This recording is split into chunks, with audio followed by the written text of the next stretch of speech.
Assalamualaikum warahmatullahi wabarakatuh. Selamat siang semuanya para akademisi. Perkenalkan, kami dari kelompok 3 untuk memenuhi tugas dari Dr. Natasha, memenuhi tugas akhir, kami bertiga ingin mempresentasikan terkait karya ilmiah yang kami buat. Hari ini bersama saya, Reka Mursidi, dan rekan saya yang paling ganteng sendirian. Ya, terpaksa ganteng karena cowok sendiri. Saya Oki Arfian James. Dan yang paling kiri, yang cantik, Ibu dia tersayang. Saya Rotua Sri Damayanti. Baik, kami bertiga akan mempresentasikan terkait karya ilmiah, tugas akhir dari Ibu Dr. Natasha di Universitas Krishna Dwipayana. Dan yang pertama akan mempresentasikan karya ilmiahnya Ibu Sri. Silakan Bu Sri. Oke, terima kasih atas kesempatan yang diberikan buat saya. Saya mencoba untuk mempresentasikan karya ilmiah yang sudah saya bikin dengan judul Implementasi Konsep Hukum dalam Pembangunan Ekonomi ditinjau dari pembentukan Peraturan Pemerintah Nomor 5 Tahun 2021 tentang penyelenggaraan perizinan berusaha berbasis risiko.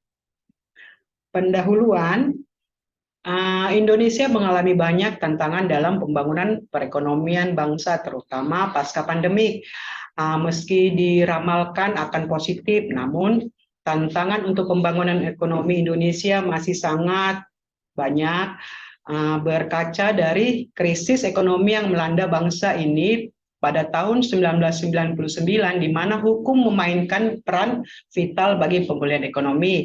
Salah satu keunggulan instrumen hukum bagi pemulihan ekonomi adalah kemampuannya dalam memberikan gambaran masa depan yang lebih presisi. Salah satu yang patut diapresiasi adalah hadirnya aturan perundangan yang membuat perizinan berusaha menjadi lebih mudah, lebih singkat, dan lebih murah. Salah satunya adalah Peraturan Pemerintah Nomor 5 Tahun 2021 tentang penyelenggaraan perizinan berusaha berbasis risiko. Namun sebelum kita membahas, harus terlebih dahulu kita memahami mengenai hubungan hukum dalam pembangunan ekonomi. Di Indonesia, peranan hukum juga memiliki peranan dalam pembangunan atau peningkatan perekonomian. Untuk dapat memaksimalkan peranan hukum ekonomi terhadap pembangunan, maka perlu pula ditunjang dari sistem hukum ekonomi yang baik. Di negara berkembang, intervensi negara sangat kuat dalam ekonomi dan perlindungan yang signifikan bagi industri nasional.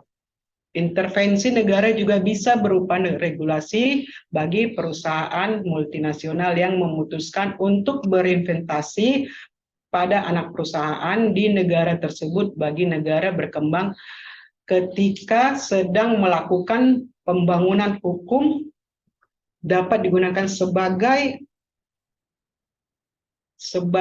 alat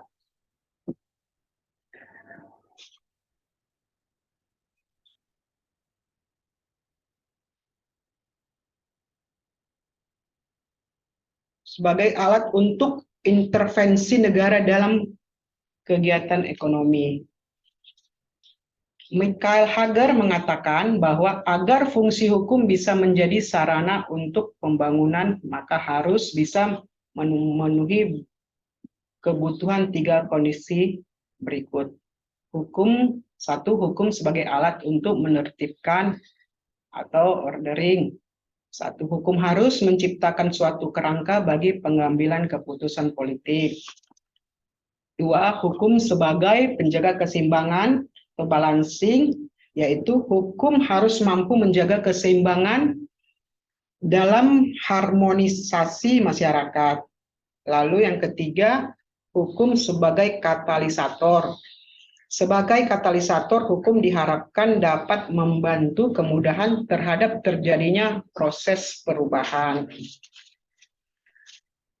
Sejarah terbitnya dasar hukum perizinan berusaha berbasis risiko. 1. Peraturan Pemerintah Nomor 24 Tahun 2012 tentang pelayanan berusaha terintegrasi secara elektronik. 2. Undang-Undang Nomor 11 Tahun 2020 tentang Cipta Kerja.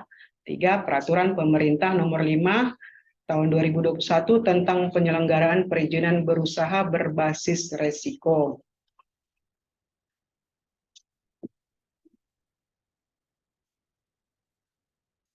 Selanjutnya, alur permohonan izin dalam sistem perizinan berusaha berbasis resiko. Sebagai pelaku usaha, kita harus terlebih dahulu mengajukan permohonan perizinan berusaha melalui OSS. Lalu tahap selanjutnya, notifikasi permohonan kepada DPMP TSP Provinsi, Kabupaten, atau Kota. Setelah itu, verifikasi pemenuhan persyaratan oleh perangkat daerah provinsi, kabupaten, atau kota. Setelah terverifikasi, akan terbit notifikasi perangkat daerah provinsi, kabupaten, kota melalui OSS RBA, di mana permohonan tersebut dapat disetujui, kurang lengkap, atau ditolak. Jika disetujui, sistem OSS menerbitkan perizinan berusaha. Jika kurang lengkap, OSS menyampaikan permintaan untuk melengkapi kekurangan. Jika ditolak, maka sistem OSS menyampaikan penolakan. Kita sampai pada kesimpulan. Di dalam kesimpulan, kehadiran Peraturan Pemerintah Nomor 5 Tahun 2021 tentang perlengkapan perizinan berusaha berbasis resiko menegaskan bahwa sistem hukum yang baik akan membuat akselerasi pembangunan ekonomi menjadi lebih baik, setidaknya yang tercermin dari terjadinya peningkatan kemudahan berbasis di Indonesia dan banyaknya masyarakat yang mengurus izin berusaha dengan lebih mudah. Selain kemudahan yang diberikan oleh pemerintah, Peraturan Pemerintah Nomor 5 Tahun 2021 tentang penyelenggaraan perizinan berusaha berbasis risiko melalui OSS RBA, kepastian hukum yang diberikan juga menjadikan pengusaha lebih percaya diri dalam menjalankan bisnisnya. Kesempatan mendapatkan izin berusaha kini terbuka lebar bagi siapa saja sepanjang usaha yang dijalankan sesuai dengan hukum di Indonesia. Hal tersebut sekali lagi membuktikan bahwa kehadiran hukum dalam pembangunan ekonomi sangat penting karena bisa mewujudkan keadilan bagi semua pihak.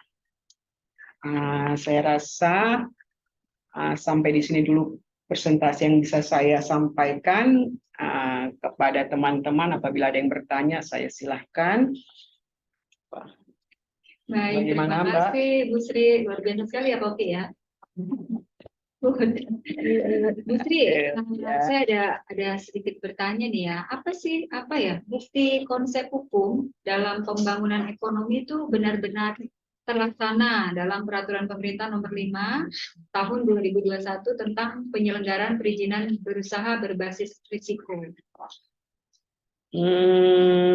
Saya coba jawab ya Mbak ya. Bahwa bukti bahwa konsep hukum berperan dalam pembangunan ekonomi melalui PP Nomor 5 Tahun 2021 adalah adanya peranan peraturan perundangan dalam menyederhanakan perizinan yang tadinya rumit, mahal, dan lama menjadi lebih cepat dan lebih murah dan lebih sederhana. Jika sebelum ada sistem OSS tersebut, para pengusaha harus mengurus izin secara manual dari suatu dinas ke dinas yang lain, maka dengan adanya peraturan ini, maka pengurusan perizinan berusaha dilakukan melalui sistem online. Ini merupakan bukti bahwa hukum bisa membuat pembangunan ekonomi menjadi lebih efisien dan lebih cepat. Saya rasa itu Mbak. Jadi yang lebih saya praktis ya Bu Sri. lebih Ini praktis. mungkin ada yang mau ditanyain lagi Pak? Ya, sangat menarik apa yang disampaikan dari Bu Sri. Saya juga memerhatikan dan coba memahami.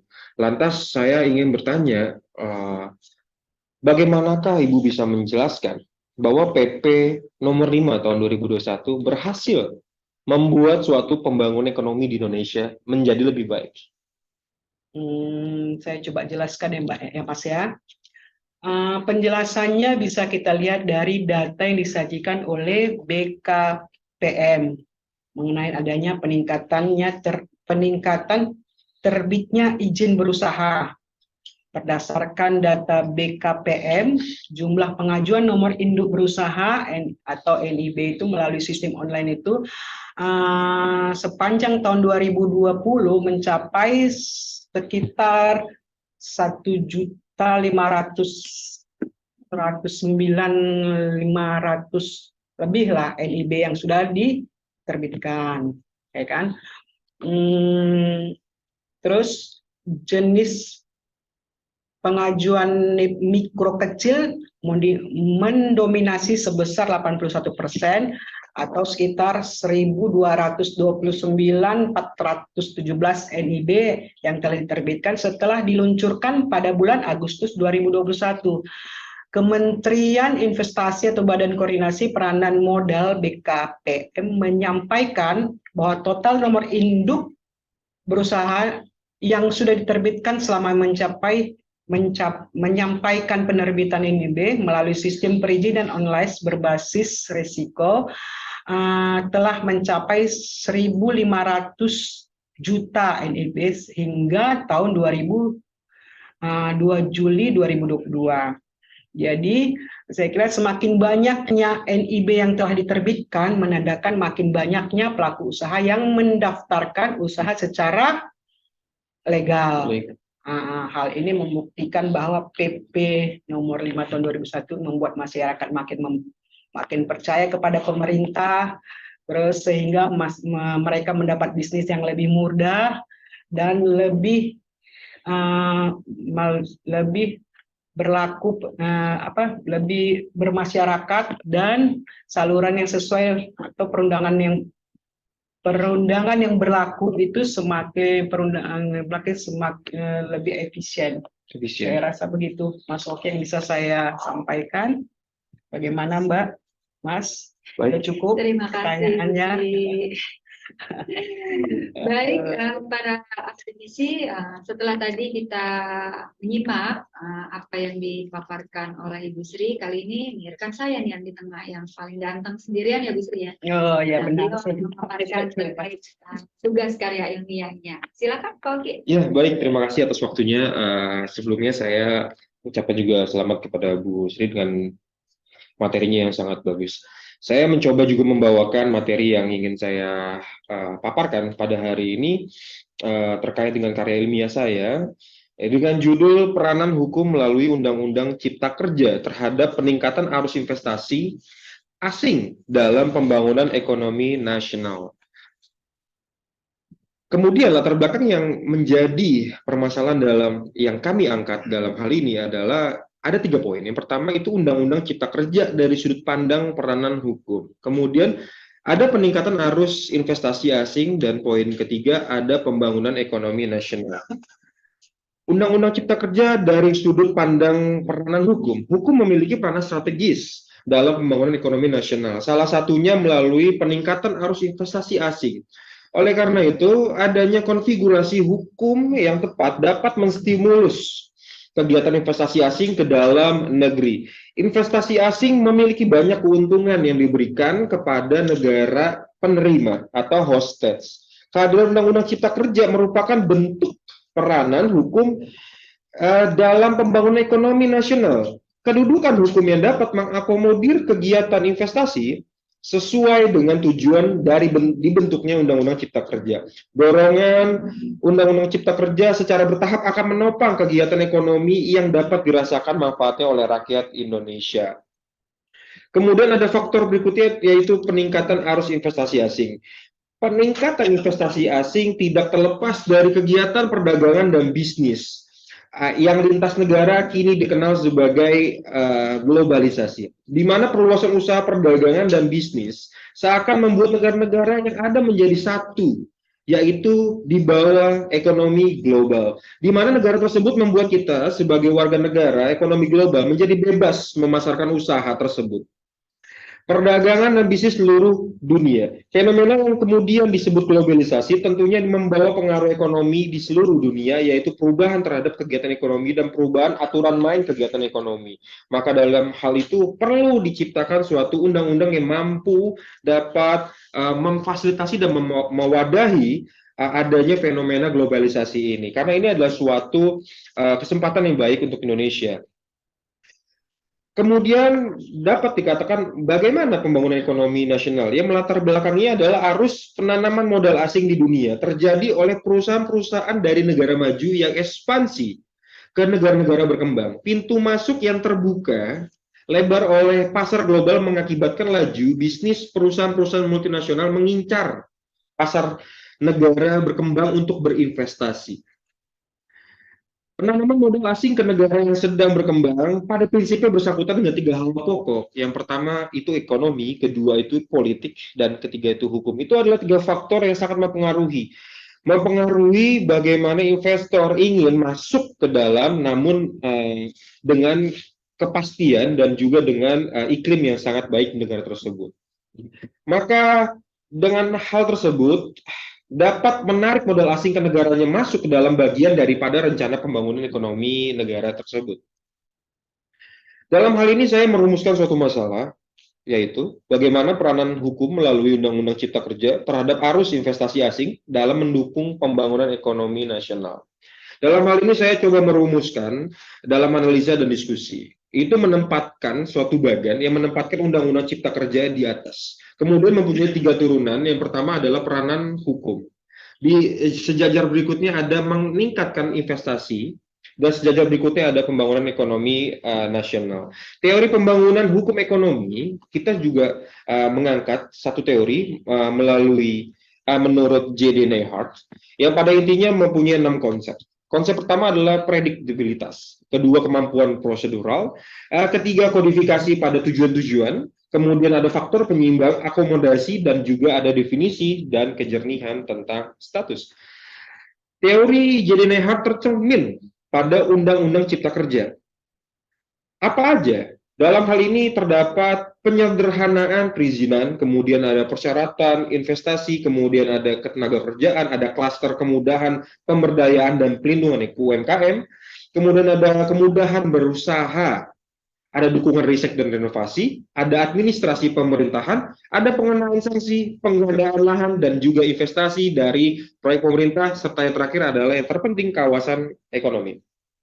Saya juga coba menggambarkan suatu bagan yang mana ada dua susunan turunan. Yang pertama paling atas itu adalah Undang-Undang Cipta Kerja yang di sini saya menandakan sebagai variabel pengaruh. Dan kemudian turunannya menjadi dua adalah peningkatan arus investasi asing di sebelah kiri dan ada pembangunan ekonomi nasional di sebelah kanan sebagai variabel terpengaruh.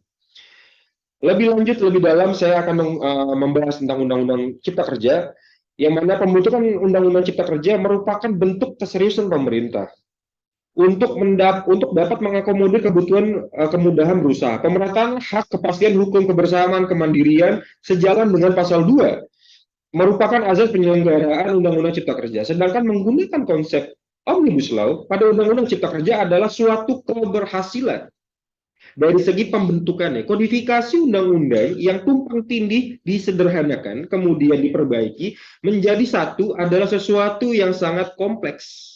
Konfigurasi tersebut tidak hanya menyederhanakan dan memperbaiki, akan tetapi faktor yang terpenting adalah menjadi satu bentuk undang-undang yang menyatu bersinergi sehingga dapat dipandang memenuhi 6 konsep tadi dari J.D. Neyhart. Kemudian kita melihat dari sektor realnya, pertumbuhan investasi merupakan fokus pemerintah untuk peningkatan ekonomi. sebelum adanya Undang-Undang Cipta Kerja, kita bisa melihat dari indikator penerimaan domestik (PDB). Sektor investasi asing sangat minim. Terlihat pada tahun 2019 kontribusi investasi asing penerimaan domestik bruto hanya menyentuh 2,2%, tidak pernah sampai menyentuh 3%. Dalam hal ini Undang-Undang Cipta Kerja dengan model Omnibus Law dapat mendorong penanaman modal di Indonesia dan akan membuka lapangan pekerjaan secara luas serta dapat mengakselerasi pertumbuhan pembangunan ekonomi nasional.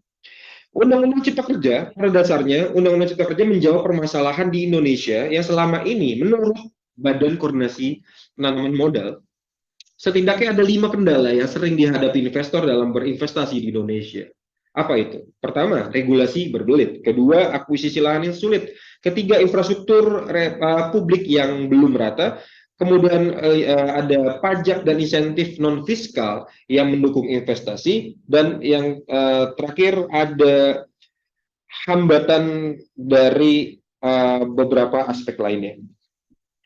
Peningkatan arus investasi asing, memanfaatkan globalisasi, mendukung kegiatan ekonomi dan investasi berupa penanaman modal asing. Peningkatan arus investasi asing, keuntungan penanam modal asing bagi Indonesia meliputi ada beberapa hal. Dalam hal ini tidak saya bacakan, yang utamanya adalah bisa membuka lapangan pekerjaan yang sangat luas, kemudian juga bisa membantu adanya proyek-proyek pemerintah, dan juga yang terpenting itu adalah adanya transfer teknologi. Itu yang paling penting, karena negara maju, negara berkembang, ada beberapa hal yang negara berkembang tidak ada. Dengan adanya investasi, dengan adanya hubungan, maka adanya transfer teknologi, dan itu akan menjadi satu ornamen yang sangat penting dalam pembangunan nasional. Peningkatan arus investasi ke Indonesia dapat memberikan banyak manfaat dan untuk mensejahterakan pada akhirnya untuk dapat digunakan mensejahterakan masyarakat. Pembangunan ekonomi nasional dapat juga saya gambarkan secara beruntun turun ke bawah.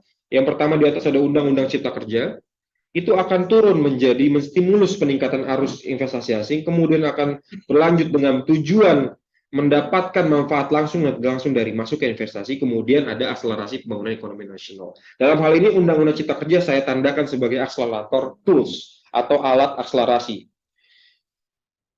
Pada akhirnya saya akan menarik sebuah kesimpulan dari paparan saya. Kesimpulan dari paparan saya,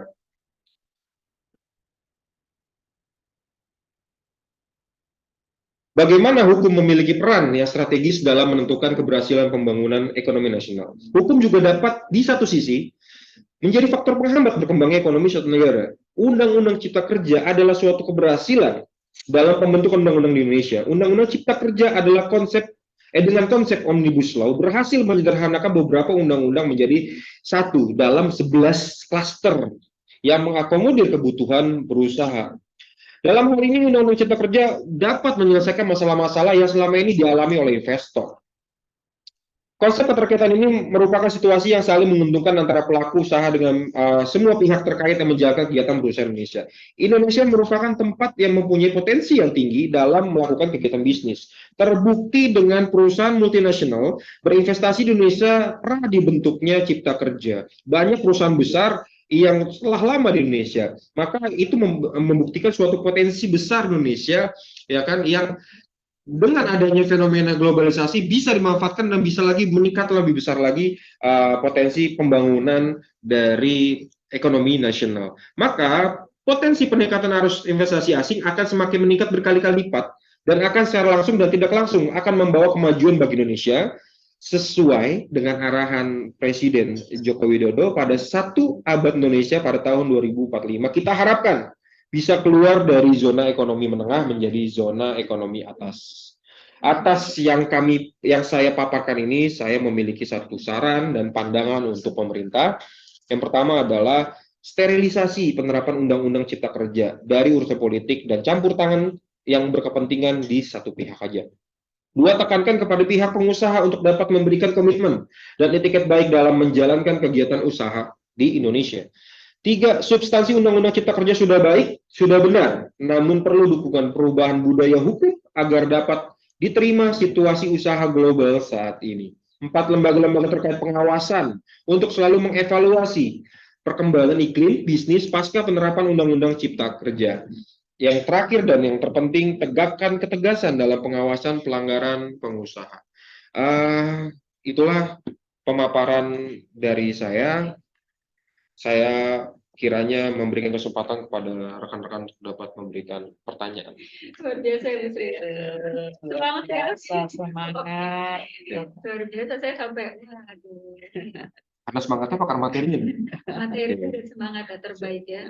Pak Oki, dari yang Pak Oki paparkan tadi, saya ada satu pertanyaan. Apa sih urgensinya dibentuk Undang-Undang Cipta Kerja?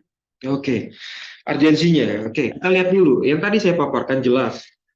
Sekarang sedang ada pergeseran secara ekonomi global, di mana ada globalisasi membuat peluang besar untuk berusaha di dunia tanpa terbatas. Adanya proses masuk dari negara maju ke negara berkembang untuk berinvestasi dan lain-lain, ya itu harus dimanfaatkan pemerintah, di mana pemerintah harus memberikan suatu wadah atau undang-undang yang bisa memfasilitasi semua itu.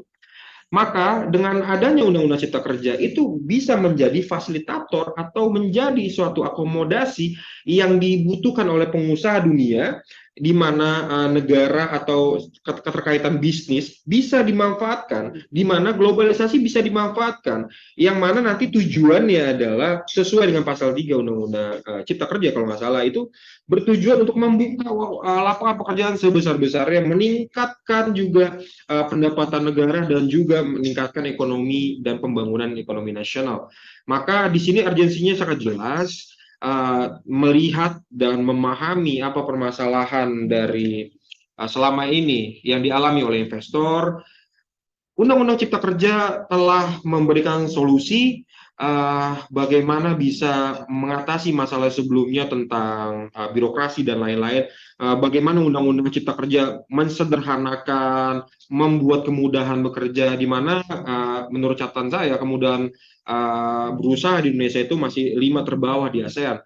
Maka dengan Undang-Undang Cipta Kerja ini kita optimis untuk bisa menaikkan dan juga membuka peluang sebesar-besarnya untuk iklim investasi Indonesia menjadi lebih baik dan lebih kompetitif. Baik, Pak. Ini udah matang. Mungkin Terus ada yang mau ditambahkan? untuk mendukung Undang-Undang Cipta Kerja tersebut, apa yang harus dipersiapkan? Itu menjadi salah satu hal yang penting, apa yang harus dipersiapkan. Sebagai catatan, perlu diketahui bahwa Undang-Undang Cipta Kerja sedang dalam masa tunggu ya, karena dengan adanya putusan dari Mahkamah Konstitusi yang mengatakan bahwa Undang-Undang Cipta Kerja harus direvisi dan tunggu 2 tahun. Dengan diucapkan Undang-Undang tersebut, sekarang itu sudah menjelang selesainya batas waktu 2 tahun tersebut, kita harus menunggu. Tetapi dalam hal itu, sambil kita menunggu, kita perlu juga mempersiapkan apa saja sih yang bisa kita tata untuk pada saat Undang-Undang Cipta Kerja ini bisa diterapkan, kita juga bisa langsung berakselerasi. Salah satunya adalah pemerintah itu sendiri. Bagaimana pemerintah itu bisa menyesuaikan, juga bisa memberikan edukasi. Dan kedua yang terpenting juga adalah masyarakatnya. Bagaimana budaya hukum di masyarakat itu bisa berubah, bergeser. Dia lebih open mind, dia bisa menerima bagaimana arus pergeseran di ekonomi dunia, dan juga bisa menempatkan diri untuk bisa bersaing. Tidak hanya budaya yang dulu minta dilakukan secara khusus, tetapi lupa untuk mempersiapkan diri dan bisa mengembangkan dirinya sendiri. Itu budaya hukum yang paling penting diubah. Dan kemudian adalah sarana prasarana itu sendiri untuk bisa menjalankan ini undang-undang menjadi lancar, berkesinambungan, dan bisa berjalan sejajar dengan investasi, potensi investasi yang akan naik. Mungkin seperti itu. Aduh, luar biasa. Terima kasih.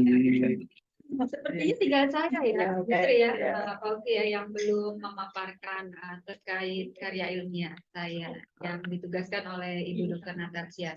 Jadi izinkan saya Ibu Sri. Yo, silakan Mbak Reka. Biasanya penutup itu yang paling indah. Makanya penutup itu. Jadi saya mengangkat judul itu, Pak Oki, Ibu Sri, tentang penerapan tata kelola dana pensiun dalam pembangunan ekonomi di dana pensiun jasa marga. Oke. Berkembangnya pengelolaan dana pensiun di Indonesia itu mengharuskan otoritas jasa keuangan yang biasa kita sebut dengan OJK sebagai regulator untuk mengatur tata kelola dana pensiun, khususnya terkait dana pensiun yang memiliki dampak sangat positif terhadap perekonomian Indonesia tentunya. Sejalan dengan itu, dari hasil penelitian saya, bahwa dana pensiun jasa marga itu telah melaksanakan penerapan tata kelola dana pensiun dan telah mematuhi serta telah memenuhi peraturan perundang-undangan yang berlaku. Nah, secara umum, penerapan tata kelola dana pensiun ini sudah diterapkan dan perangkat juga telah berjalan dengan baik, termasuk diantaranya perangkat kebijakan, seperti peraturan dana pensiun atau disingkat dengan PDP, dan juga pedoman tata kelola, maupun perangkat organ tata kelola sendiri, itu sudah ada seperti pendiri, dewan pengawas, kemudian juga sudah ada pengurus dan juga atau direksi. Namun menurut hasil penelitian saya, penerapan tata kelola ini belum maksimal dilakukan. Yang tentunya kalau penerapan tata kelola ini dilakukan dengan maksimal, itu akan menghasilkan hasil yang maksimal juga, dan tentunya akan membawa pertumbuhan yang positif, yang lebih pesat, lebih tertib, dan lebih sehat di dana pensiun jasa marga. Dan juga akan membawa manfaat nyata bagi peningkatan kesejahteraan para pensiunan jasa marga. Karena menurut saya, jika penerapan tata kelola dana pensiun ini dilaksanakan dengan maksimal, maka tujuan pengelolaan dana pensiun itu sendiri, yaitu untuk memberikan manfaat pensiun tepat waktu, tepat penerima, dan juga tepat jumlah, itu dapat dilaksanakan dengan baik. Karena dana pensiun jasa marga selalu menerapkan prinsip transparansi, akuntabilitas, kemudian pertanggungjawaban, independensi, dan kewajaran sesuai dengan tata kelola dana pensiun. Jika hal ini tidak dilakukan secara maksimal, maka tujuan itu tidak akan tercapai maksimal juga, kan? Nah, dalam karya ilmiah saya ini, saya mau mengungkapkan faktor-faktor penghambat, kemudian apa yang dapat dilakukan agar faktor penghambat ini bisa kita minimalisir gitu ya. Dan juga apakah proses penerapan tata kelola yang baik di dana pensiun jasa marga ini sudah sesuai dengan peraturan perundang-undangan yang berlaku. Nah, Ibu Sri, Pak Oki, saya mengambil metode penelitian ini itu melalui pendekatan normatif empiris, ya, yang menggunakan pendekatan dengan meneliti ketentuan perundang-undangan yang berlaku pada suatu negara dan juga teori-teori hukum pendapat dari para ahli. Kemudian data penelitian ini juga saya melakukannya dengan penelitian hukum normatif empiris. Jadi selain dengan data primer, yaitu dengan penelitian melalui survei dan juga survei secara langsung dan juga menggunakan data sekunder dari bahan pustaka tentunya ya. Kemudian analisis data ini saya melakukan penelitian kualitatif, ya, melalui proses pengumpulan data dan juga teknik analisis dan kualitatif melalui tinjauan pustaka tentunya ya, dan juga survei dan observasi langsung. Yang saya lakukan penelitian ini, Pak Oki, Bu Sri, itu saya mulai pada tanggal 1 Januari 2022 sampai dengan 30 Juni 2022. Jadi selama 6 bulan itu saya survei langsung, saya melihat langsung apakah penerapan tata kelola di dana pensiun jasa marga itu sudah dilaksanakan dengan maksimal. Nah, saya juga mengambil teori sistem hukum dari Lawrence Milton Friedman, yaitu terdiri dari struktur hukum, substansi hukum, dan juga budaya hukum. Yang bahwa dalam sistem hukum harus meliputi substansi, struktur, dan juga budaya hukum. Nah, ketiga unsur ini, menurut Lawrence Milton Friedman ini, di dalam hukum Amerika Serikat tersusun dari pertama yaitu satu hukum, kemudian diikuti dengan substansi, budaya hukum. Nah, ketiga komponen ini menggambarkan bagaimana sistem hukum ditata secara substansif, apa yang dijalankan oleh sistem hukum itu, bagaimana sistem hukum itu dijalankan, dan pada gilirannya akan melihat tingkat kesadaran terhadap hukum. Nah, pemikiran kekuatan di luar hukum membuat sistem hukum itu berhenti dan bergerak. Nah, ketiga unsur inilah yang menurut Lawrence and Friedman ini dapat digunakan untuk menguraikan apapun yang dijalankan oleh sistem hukum. Selain itu juga nih, Pak Oki, Bu Sri, saya juga mengambil teori hukum pembangunan hukum ekonomi dari J.D. Neihart. Tadi sama seperti Pak Oki ya, Pak Oki juga pakai demi itu ya. Jadi nggak usah saya jelaskan lagi ya terkait yang N.J. Neihart ini ya. Ada 6 konsep ya. Nah, sesungguhnya 6 konsep ini tuh sudah sebenarnya 5 diantara sudah dipakai, sudah diaplikasikan di dalam Undang-Undang Nomor 11 Tahun 1992 yang tentang dana pensiun ya, yang dapat dijelaskan di penjelasan umum undang-undang tersebut, yang di dalam undang-undang dana pensiun tersebut itu program pensiun itu mengandung azas-azas pokok seperti azas keterpisahan kekayaan dana pensiun dari kekayaan badan hukum dirinya, kemudian azas penyelenggaraan dalam sistem pendanaan, kemudian azas pembinaan dan pengawasan, kemudian azas penundaan manfaat, perhimpunan, dan dalam penyelenggaraan program pensiun dimaksud untuk memenuhi pembayaran hak peserta yang telah pensiun agar berkesinambungan penghasilannya terpelihara. Kemudian yang terakhir itu azas kebebasan untuk membentuk atau tidak membentuk dana pensiun. Nah, berdasarkan azas ini, keputusan membentuk dana pensiun merupakan prakarsa pemberi kerja untuk menjanjikan manfaat pensiun bagi karyawannya yang membawa konsekuensi pendanaan. Dengan demikian, prakarsa tersebut harus didasarkan pada kemampuan keuangan pemberi kerja tentunya. Nah, hal pokok yang harus selalu menjadi perhatian utama adalah bahwa keputusan untuk menjanjikan manfaat pensiun merupakan suatu komitmen yang konsekuensinya pembiayaan bahkan sampai pada saat dana pensiun harus terpaksa dibubarkan. Nah, dalam penerapannya sesuai dengan peraturan Otoritas Jasa Keuangan Nomor 15 POJK.05/2019, dari dana pensiun jasa marga itu sudah secara keseluruhan, secara umum ya sudah dilaksanakan peraturan Otoritas Jasa Keuangan ini, seperti adanya struktur organisasi. Terus di dana pensiun jasa marga juga sudah adanya pengurus, ya kan? Sudah adanya POJK dan sudah adanya pendelegasian wewenang serta adanya pengawas gitu. Kemudian juga sudah adanya deskripsi masing-masing, tugasnya yang jelas. Kemudian kelengkapan pedoman juga sudah ada ya, termasuk pedoman induk, pedoman operasional, pedoman penerapan, pedoman pengawasan dan pelaporan. Nah, di dalam tata kelola dana pensiun ini ada tiga yang harus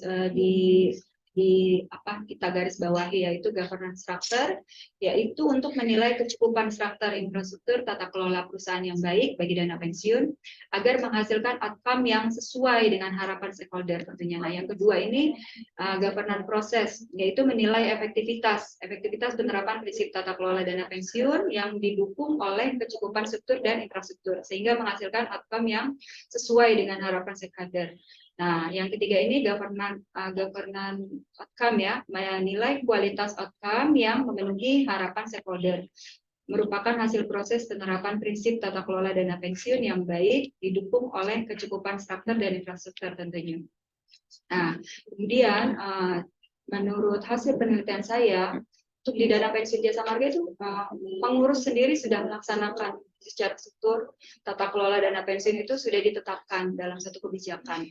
Dan juga sudah diterapkan tata kelola dana pensiun secara konsisten.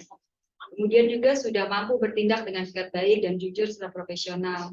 Dan juga pengurus juga sudah mampu bertindak untuk kepentingan dana pensiun serta bukan untuk mementingkan kepentingan pribadinya ya.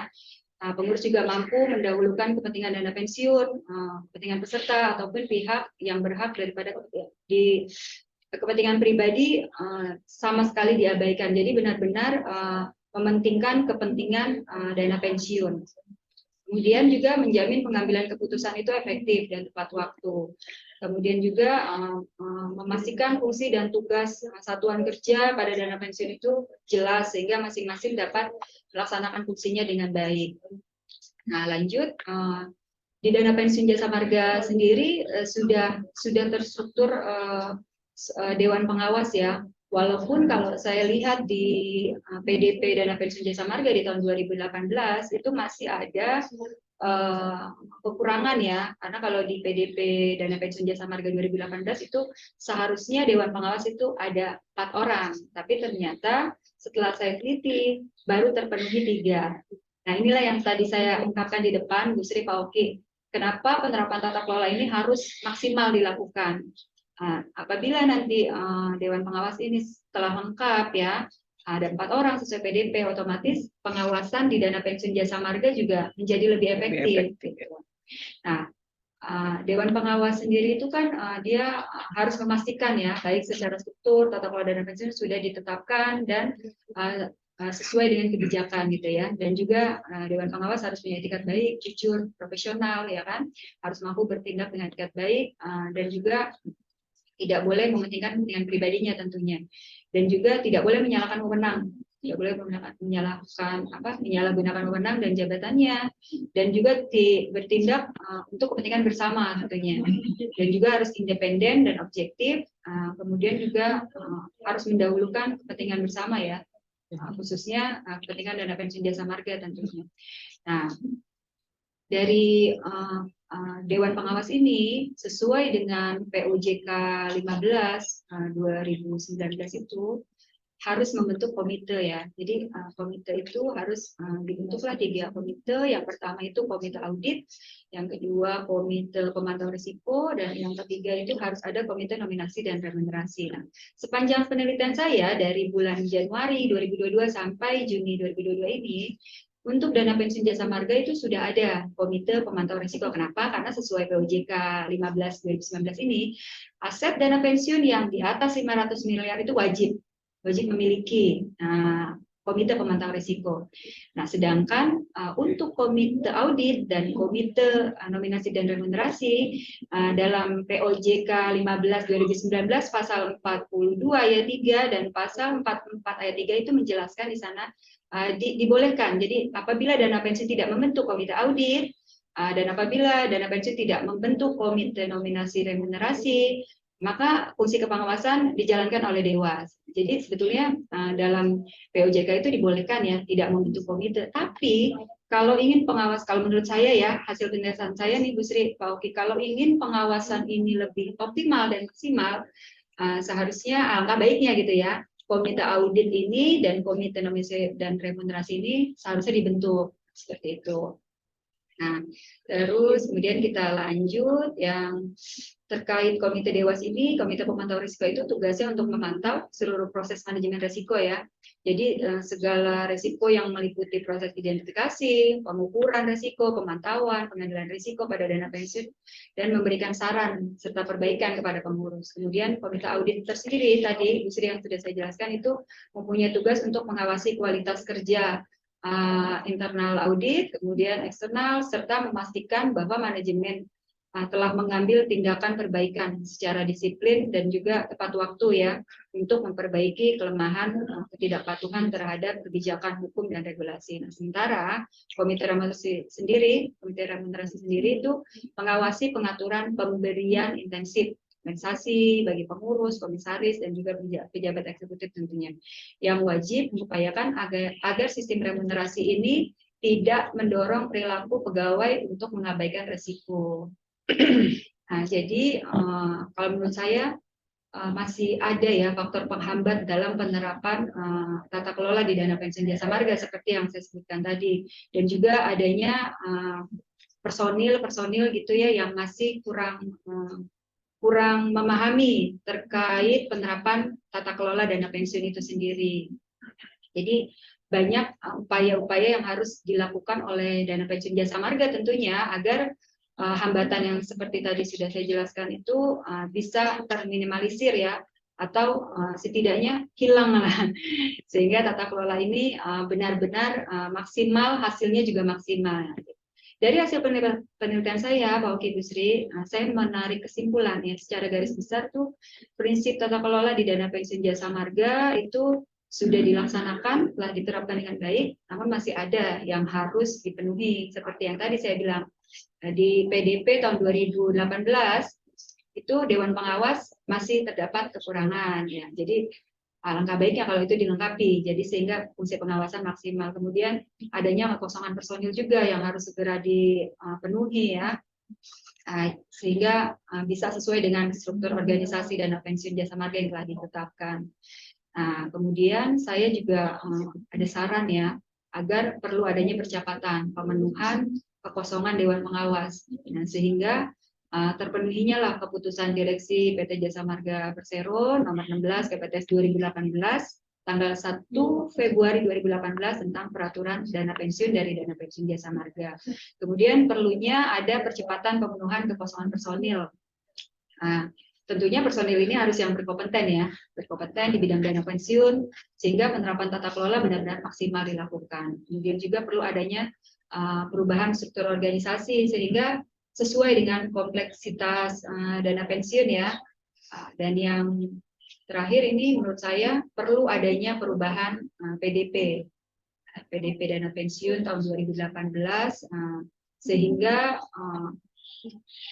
masalah-masalah yang dihadapi gitu ya, termasuk penerapan tata kelola yang masih belum maksimal menurut saya itu setidaknya bisa dikurangi ya, atau saya berharap sih bisa dihilangkan semua sehingga nanti pada penilaian tahun 2022 itu kalau penilaian dana pensiun itu biasanya kalau sekarang tahun 2022 itu dilakukannya 2023 ya.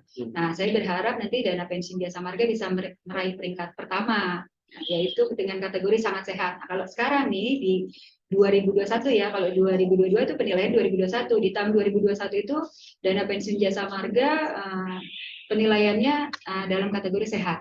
Jadi tingkat 2 gitu ya. Semoga dengan diterapkannya tata kelola yang maksimal, terus segala perangkat dan juga peraturan POJK ini dilaksanakan dengan baik sesuai peraturan undang-undangan, nanti di penilaian tahun 2023 ya berarti ya, nanti 2023 itu untuk penilaian 2022 ini. Nah, nanti dana pensiun jasa marga bisa menjadi peringkat sangat sehat ya, oke, peringkat 1.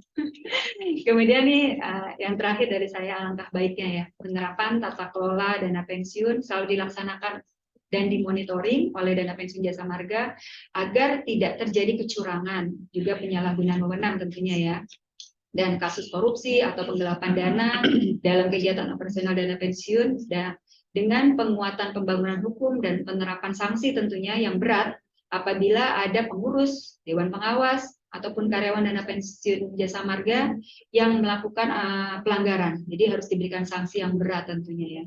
Demikian Pak Oki, Bu Sri terkait karya ilmiah saya yang khusus dibuat untuk memenuhi tugas dari Bu Dr. Natasha ya.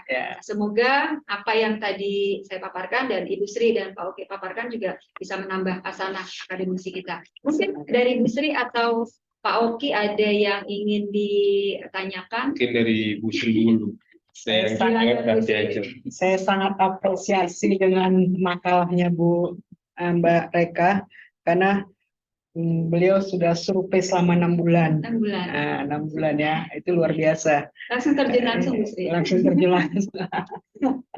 Terus saya tadi ada dengar itu ada hambatan-hambatan ya. Kira-kira apa saja faktor yang menghambat penerapan tata kelola dana pensiun di jasa marga itu? Oke, terima kasih Bu Sri ya. Saya coba jawab ini Bu Sri ya. Jadi berdasarkan hasil penelitian saya secara langsung ya, pengamatan saya. Jadi hambatan dalam penerapan tata kelola di dana pensiun jasa marga itu Bu Sri, yang pertama itu kurangnya monitoring. Jadi kurangnya monitoring yang secara berkelanjutan terhadap penerapan tata kelola dana pensiun. Contohnya seperti ini. Di tahun 2021 dana pensiun jasa marga mendapat penilaian sehat ya. Karena sudah sehat, karena sudah sehat gitu. Dan tidak ada keinginan untuk menjadi sangat sehat gitu. Kalau saya kan pengennya, wah kalau bisa sangat sehat harus sangat sehat ya. Nah itu yang kurang dimaksimalkan. Meningkatkan. Nah harus lebih ditingkatkan. Nah dengan apa ya? Dengan tadi saya yang seperti saya ungkapkan harus kita monitoring secara berkelanjutan. Apakah semua penerapan tata kelola itu sudah dijalankan dengan secara maksimal? Kemudian yang kedua, itu memang di dana pensiun jasa marga kurang personil yang kompeten di bidang dana pensiun. Jadi seharusnya segera ya disegerakan untuk kita melengkapi dengan personil-personil yang berkompeten di bidang dana pensiun. Nah, kemudian yang ketiga seperti tadi saya bilang ya, harus adanya kebijakan untuk kebijakan tentunya dari Pemerintah ya, untuk mempercepat pemenuhan personil yang berkompeten tentunya. Dan yang terakhir, untuk mengatasi faktor penghambat ini, faktor penghambat itu kurangnya pelatihan ya. Pelatihan ya. Tadi kan Bu Sri nanyakan apa sih faktor pelatihan? Itu kurangnya pelatihan untuk para SDM-nya karyawan SDM-nya. Jadi kurangnya pelatihan dan training terkait penerapan tata kelola. Andaikan karyawan itu diberikan pelatihan, training terkait tata kelola yang baik, tata kelola yang maksimal, itu saya yakin bisa menghasilkan yang terbaik untuk dana pensiun jasa marga. Seperti itu, Bu Sri. Ya, terima kasih. Semoga bisa tercapai yang diinginkan. Amin. Dan semoga bisa menjawab ya, Bu Sri ya, faktor-faktor penghambatnya. Dari Pak Oki nih. Dari tadi Pak Oki dan saya gini. Saya berusaha sangat memahami. Saya sebelumnya mau mengucapkan saya kagum dengan data yang dimiliki, sangat komprehensif, sangat detail, dan juga upaya dari Bu Reka mengumpulkan dengan waktu 6 bulan. Saya tidak meragukan datanya, dan data tersebut juga dirangkum menjadi satu yang diharapkan dengan target yang cukup tinggi, yaitu hasilnya sangat sehat. Amin. Itu. Tapi yang ingin saya tanyakan, melanjutkan dari pertanyaan dari Bu Sri. Kalau tadi mengatakan bahwa tentang apa sih hambatannya. Nah, kalau saya lebih realistis dan lebih minta action-nya. Apa upayanya? Apa upaya untuk menyelesaikan hambatan, untuk bisa membuat tata kelola yang baik? Adaptasi ya. Baik. Jadi kalau tadi Bu Sri bertanya apa sih hambatannya gitu. Oke, sekarang apa upaya mengatasi? Jadi paket selesai. Jadi satu paket selesai ya. Jadi kalau menurut saya, Pak Oki, berdasarkan survei langsung, penelitian langsung ya, yang harus dilakukan untuk mengatasi faktor penghambat itu, yang pertama menerapkan secara optimal dan secara maksimal tata kelola yang baik sesuai dengan POJK nomor 15. POJK 05 tahun 2019 tentang tata kelola dana pensiun, dan tentunya menerapkan SK pendiri nomor 53 /KPTS tahun 2021 tentang pedoman tata kelola dana pensiun. Jadi kalau ini sudah diterapkan maksimal, itu faktor penghambat saya yakin bisa hilang. Kemudian yang kedua, menerapkan secara maksimal tata nilai akhlak, karena di dana pensiun jasa marga tata nilai kita itu tata nilai akhlak ya, Bu Sri ya. Benar. Jadi kalau tata nilai akhlak sudah diterapkan, saya yakin semua bisa teratasi. Iya betul, itu tata nilai BUMN ya. Oke, apa benar, karena selalu ada di mana-mana ya tata nilai akhlak. Untuk kita sebagai masyarakat. Iya betul. Kemudian yang ketiga nih Pak Oki, kita juga harus melakukan monitoring anti fraud ya, yang dilakukan oleh fungsi kepatuhan sendiri gitu ya. Jadi harus dilakukan monitoring itu, dan juga harus dilakukan investigasi ya kan, pelaporan, dan juga sanksi harus dilakukan sesuai dengan peraturan dana pensiun jika ada yang pelanggaran tentunya. Kemudian fungsi audit internal dan kepatuhan juga harus selalu melakukan monitoring triwulan, semesteran, dan tahunan terkait pelaksanaan penerapan tata kelola secara berkelanjutan. Ya. Dan yang terakhir, tentunya harus melaksanakan arahan Dewan Pengawas Dana Pensiun Jasa Marga dengan segera menempatkan personil yang sesuai dengan struktur organisasi dana pensiun. Berarti seperti itu Pak Oki. Iya. Mantap, berarti monitoringnya Semoga ya. jawaban upaya tadi bisa menjadi bagian untuk tidak hanya menjawab, tapi menjadi bagian untuk bisa tercapainya prestasi yang tadi. Target yang tinggi. Saya juga berharap luar biasa. Aduh. Dana pensiun jasa marga itu berada di peringkat 2, yaitu peringkat sehat. Mudah-mudahan di penilaian tahun 2003 nanti sudah berubah menjadi peringkat pertama, jadi peringkat sangat sehat. Sangat sehat ya. Demikian tentunya para akademisi semua, tadi telah kami paparkan dari kelompok 3 ada Ibu Sri yang paling cantik di ujung, dan di tengah yang paling ganteng sendirian Pak Oki, dan juga saya tentunya Reka Mursidi mengucapkan terima kasih banyak kepada seluruh akademisi tentunya, dan juga kami mengucapkan terima kasih atas segala arahan dan bimbingan, untuk Ibu Dr. Natasha yang sudah membimbing kami selama perkuliahan. Semoga tugas akhir yang kami sajikan terkait karya ilmiah dari masing-masing personil saya yang luar biasa ini dapat diterima dan juga dapat diterima juga ya oleh seluruh akademisi untuk menambah wawasan dan juga ilmu pengetahuan. Saya Reka Mursidi, di tengah saya Oke, Fian James. dan di sebelah kiri Ketua Sri Damanya. mengucapkan terima kasih banyak. Terima kasih. Terima kasih. Warahmatullahi wabarakatuh. Assalamualaikum warahmatullahi wabarakatuh. Selamat siang, salam sejahtera. Selamat siang semua.